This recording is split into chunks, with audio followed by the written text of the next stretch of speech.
വീട്ടിൽ വെച്ച് പ്രസവം നടത്തിയതിനെ തുടർന്നുണ്ടായ ആരോഗ്യ പ്രശ്നങ്ങളാൽ കുഞ്ഞും അമ്മയും മരിച്ച സംഭവത്തിൽ ഭർത്താവ് അറസ്റ്റിൽ.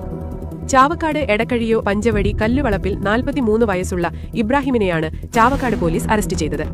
മനഃപൂർവ്വമായ നരഹത്യപ്രകാരമാണ് അറസ്റ്റ്. ഇക്കഴിഞ്ഞ ജനുവരി 6-ന് ഇബ്രാഹിമിന്റെ ഭാര്യ മുക്സിന എടക്കഴിയൂരിലെ വീട്ടിൽ വെച്ച് 7ാമത്തെ കുഞ്ഞിന് ജന്മം നൽകിയിരുന്നു. ജനുവരി 10-ന് കുഞ്ഞു മരിച്ചു. പ്രസവത്തിനു ശേഷം ഗുരുതരമായ ആരോഗ്യ പ്രശ്നങ്ങളെ ഇപ്പോഴും മന്ദമില്ലാത്ത കുറച്ച് തലയിൽ തൊപ്പിട്ട് നടക്കുന്നതാ ഇവനെ പോലെയുള്ള കുറച്ച് വേട്ടവളയന്മാര്. എടാ പ്രസവം ഉണ്ട് എന്നുണ്ടെങ്കിൽ നേരെ നമ്മൾക്ക് കൊണ്ടുപോയി കൊടുക്കണേ, നേരെ ഹോസ്പിറ്റലിലേക്കാണ് പോയത്. ഇവനെ പോലെയുള്ള ദീന് തലക്ക് പിടിച്ചിട്ട് നടക്കുന്ന മതഭ്രാന്തന്മാരാണ് പെണ്ണിനെ ഒരു മെഷീന് പോലെ ഇവിടെ കണ്ടിട്ട് സ്വന്തം പേരിൽ തന്നെ ഇവിടെ പ്രസവിപ്പിക്കണത്.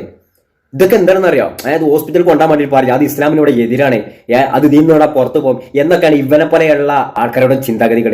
ഇതിപ്പോ കാരണം കൂടെ എന്തായി, ഒരു കുട്ടി അങ്ങോട്ട് മരിച്ച് ആ പെണ്ണും അങ്ങോട്ട് മരിച്ച് 7 കുട്ടികൾക്ക് ജന്മം ഇവിടെ നൽകിക്കണേ. ഇനിയിപ്പോ ആ 7 കുട്ടികൾ ഇവിടെ വയ്യാതാരയില്ല ഈ ഒരു മതഭ്രാന്തനെ കൊണ്ട്.